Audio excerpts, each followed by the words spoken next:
Yo, what is going on YouTube? I am Germ here. So, thinking back to last offseason, there was so many crazy moves, but really none crazier than the departure of Perkz from G2. He was the heart, blood, and soul of this team for so long.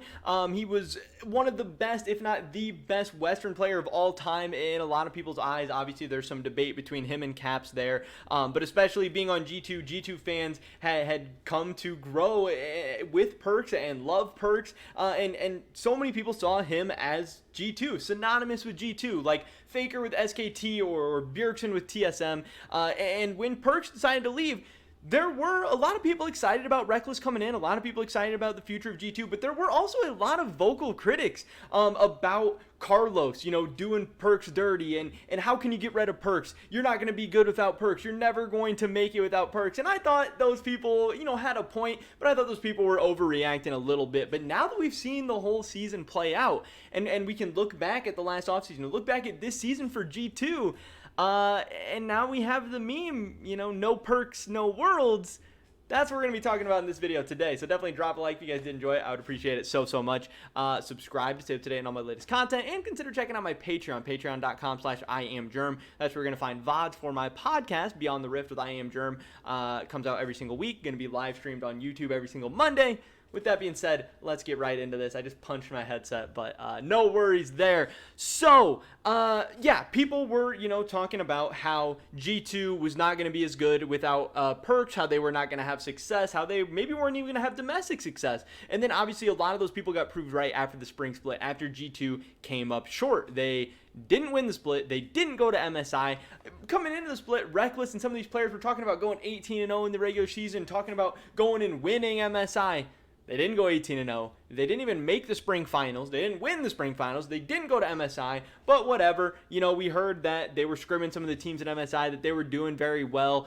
People had a lot of excuses going on, like, that the spring playoff patch just wasn't G2's. Because G2 looked good in the regular season, but they looked really bad in the playoffs. It was just one patch off for them, whatever. They come back. They have a pretty good summer regular season. Was it dominant?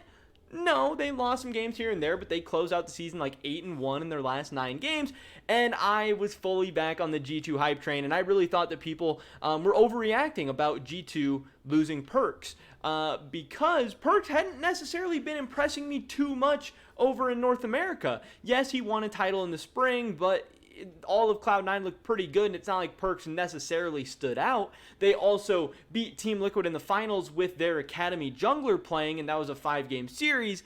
And then they went to MSI, and they kind of laid an egg, and Perkz was maybe the worst performing member of Cloud9. Probably the second worst performing member of Cloud9, just because Blabber, didn't really have the best MSI ever.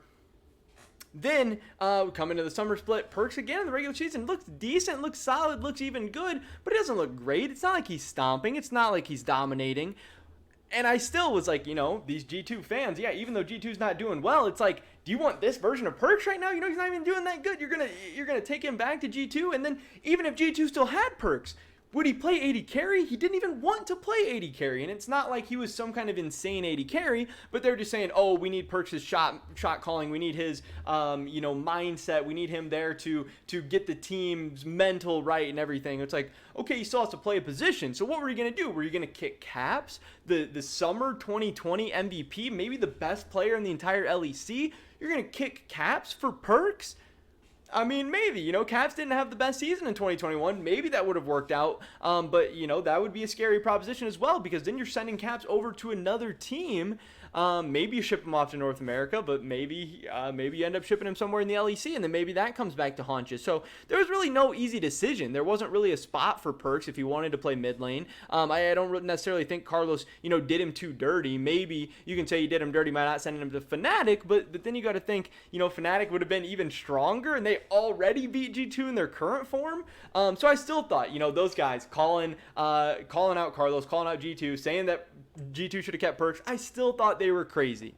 But then both of these two teams, Cloud9 and Perkz and G2, got into a situation where they were playing for a spot at Worlds. They both got to a Game 5, and G2 absolutely crumbled. They got stomped by Fnatic. They got stomped by a rookie top laner, Bwipo in the jungle. They got stomped by a Darius top lane. and Cloud9 and Perkz specifically rised up in games 4 and 5 and absolutely closed out that series. And that really kind of summed it up perfectly, and it really vindicated these people the whole season who'd been saying G2 made a mistake, because Perkz steps up in big moments. Perkz is a winner. He doesn't always look the cleanest, he doesn't always look the best, he doesn't always have full just dominant splits, dominant years or anything like that, but when Worlds is on the line, when there's a title on the line, he gets it done. And now Perkz won a spring title, he went to MSI, he is going to Worlds, and G2 did none of those things. Perkz could still win a summer title. It's possible. I don't think he's the favorite to do so, but it is possible. And then this also got me thinking some of these stats that I found on Reddit that were very, very interesting, that really do back up this whole thing. I clicked on the wrong button. These stats that actually do really back up this whole thing. I don't know if my mic got muted there for a second. Hopefully it didn't, but either way, here's what I meant to click on. This is what I want to show first. Perkz's best of 5 win rates by game. This is from Own Crazy 1083 on Reddit. I don't even know how accurate these numbers are, but it was a post that got a lot of upvotes. So, let's hope that it is accurate. This shows that Perkz has a 53% win rate in game 1s throughout his whole career since 2016. This is playoffs, Gauntlet, MSI, and Worlds. Pretty much all best of 5s. Game 2, he has a 69% win rate. I'm not sure why that's so high. Game 3, 58. But then in games 4 and 5, the meme is the 1 and 2 comfort zone. He always comes back. He never gets eliminated. He always wins the series, however he has to do it. And we saw, again, against TSM. They were down 2-1. He dominates in game 4. He dominates in game 5. He has a 83% win rate in game 4s and an 82% win rate in game 5s. That is crazy, and that really did stand out to me. It really, Playoff Perkz is a meme. We've heard this time and time again, and I was also skeptical because he's been on, some not amazing G2 teams, but he's also been on a lot of very, very good G2 teams. So, it was kind of up in the air, but again, now that I've seen him do it on Cloud9 and I've seen G2 not be able to do it without him against a Fnatic team that I really think G2 was more talented than and should have been able to handle. It just kind of really stands out to me. And then also the big thing here is that since Perkz left, the only best of 5 that G2 has won was against Schalke. And this was a 5-game series in the spring. And Schalke, they were the worst place team, or the last place team in summer. They weren't the last place team in spring, but, they weren't exactly world beaters either. Yes, they did have Abadage. Yes, they were significantly better than they were in summer. But again, this is G2, a team that was talking about going undefeated, a team that was talking about winning MSI, a team that was talking about winning Worlds. And the fact that they won a single best of 5 this whole season, and it was a 5-game series to Schalke. They lost to Mad Lions, they lost to Rogue, they lost to Fnatic, they lost to Mad Lions again. That is not good. Their combined score in the rest of the best of 5s this season has been 5 and 12.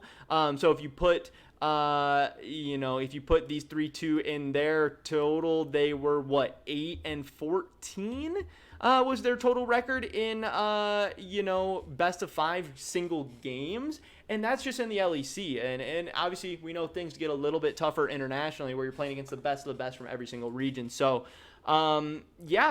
I was wrong, I guess. Perkz does have something special. For whatever reason, this man is able to step up. He is just a winner. He is able to win. Playoff Perkz is real, and G2 is definitely missing him. And it's going to be tough to see how they're able to rebuild this offseason, how they're able to retool, and how long it takes them to be able to come back. Because, a team like TSM, 4 years later, they still haven't been able to rebound from their first couple of mistakes. Now, I do expect G2 will be able to bounce back faster.